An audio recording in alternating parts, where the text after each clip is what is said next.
pag magkapareho ba kayo ng nickname ng isang kandidato, ikaw ay pwedeng ma-disqualify bilang nuisance candidate, no?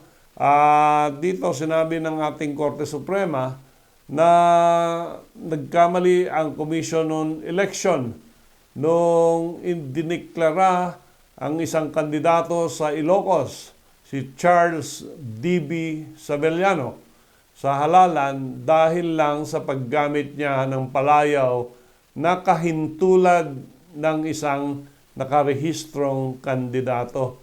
Kasi si Sabelliano tumakbo bilang kinatawan ng unang distrito ng Ilocos Sur noong 2025.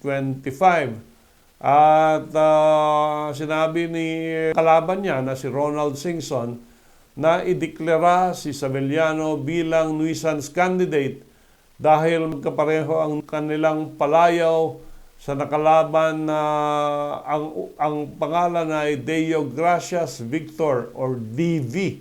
So DB versus DV ang diferensya dito.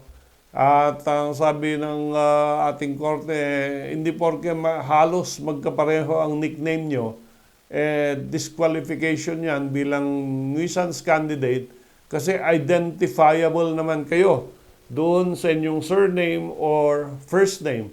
And it is not a disqualification because wala namang misrepresentation ng isang kandidato kung totoong yun ang kanyang nickname.